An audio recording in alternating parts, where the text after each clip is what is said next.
Welcome to the World News. Now, a very important update has come. Recently, the United Nations has warned that a full-scale war is possible between Israel and Lebanon. And this news is even more worrying for India because an area here will come into conflict where around 900 Indian peacekeepers are deployed. Now, before discussing this topic in depth, I want to show you what the Israeli military has posted recently on social media and why is the UN so worried. Now this is in front of you, the official Twitter handle of Israeli government, and recently released this video. I have rarely seen the Israeli government openly say that now the time has come for a decisive action. Israel cannot tolerate Hezbollah's aggression fueled by Iranian arms and incitement. Hezbollah's presence on Israel's border threatens our northern cities and towns. 80,000 Israelis remain displaced from the north, unable to return home. Political and economic pressure on Iran, which for years has been arming and funding Hezbollah, must be increased. Additional sanctions to stop Iran's support for its terror proxies must be imposed. Israel will not accept Hezbollah's aggression. It's time for decisive action. Look, again in the end here the question comes of Iran.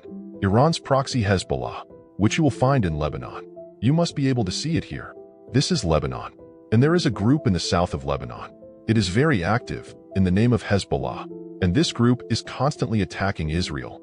Now see, a proper Wikipedia page has been created on the conflict going on between Hezbollah and Israel, and you will see in it, it is written that this conflict started in 2023, and this conflict is still going on. What happened here? That when Hamas attacked on October 7th, and in response to that, the Israeli military launched an operation against Hamas, in which the entire Gaza Strip had to suffer a lot. There was a lot of bombing on the civilians in the Gaza Strip. There has been bombing on the Rafah border as well. By the way, if you have followed my videos properly, then you will know how Israel has conducted its operation in the entire Gaza Strip. Now, since Israel's military had become very much occupied in the Gaza Strip, it is still very much occupied in Gaza. Taking advantage of this, Hezbollah has started attacking Israel from the northern side, and they have started continuously dropping rockets and artillery shells in northern Israel.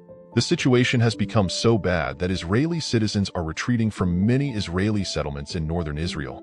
As you just saw in the video, the 80,000 Israeli citizens have left northern Israel and gone to other areas because so many bombs are falling here.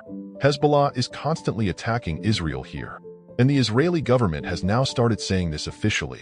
We believe that the whole of Lebanon is not bombing us, and the organization that is bombing is just a part of Lebanon. But at the same time, Israel is also saying that the responsibility lies with the whole of Lebanon. If there is an organization in your country that is not even listening to your government and is continuously attacking Israel, then tomorrow if Israel attacks the whole country to destroy that organization, then according to Israel it will be justified. This is a small clip which Israel has recently released. I want you to see it. Now, Responsibility lies with the Lebanese government. Hezbollah continues its unprovoked attacks on northern Israel. The result? Massive destruction affects homes, businesses, and critical infrastructure. Tens of thousands of Israelis are forced to evacuate, leaving their homes behind. Israel has the right and duty to defend itself against these attacks, to protect its citizens, and to ensure its national security. The responsibility lies with the Lebanese government.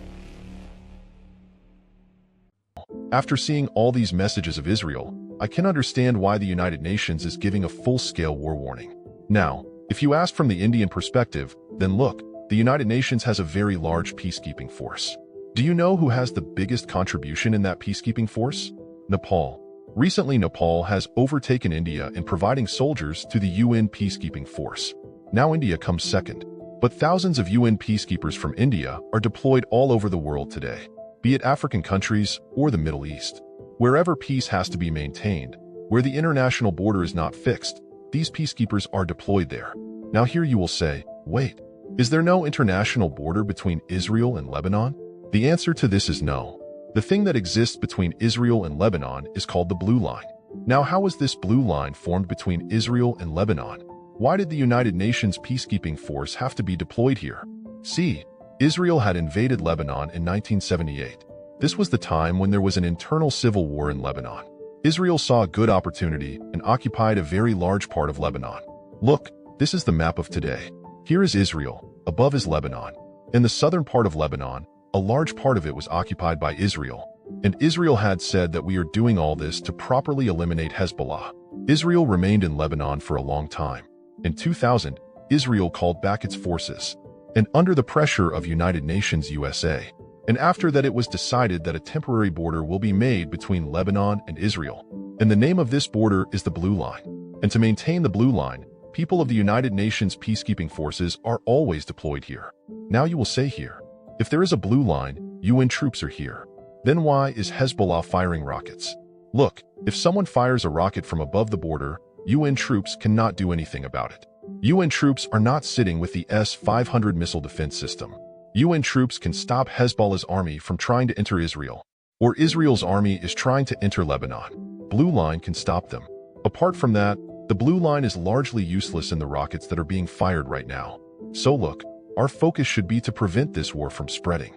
But if Israel has made up its mind to wage a full-scale war, as the UN itself is saying, then at least the UN peacekeepers who are in the middle should be removed, because their numbers are not that high here. And if Israel has made up its mind, and Hezbollah has also made up its mind that they have to fight among themselves, then the presence of UN peacekeepers does not matter here. Because UN peacekeepers are deployed when both the main parties decide that they do not want any more war. After that, UN peacekeepers enter, for the protection of civilians. So now see, there is a danger of Lebanon-Israel war in the coming time, and you will see its impact on the entire Middle East.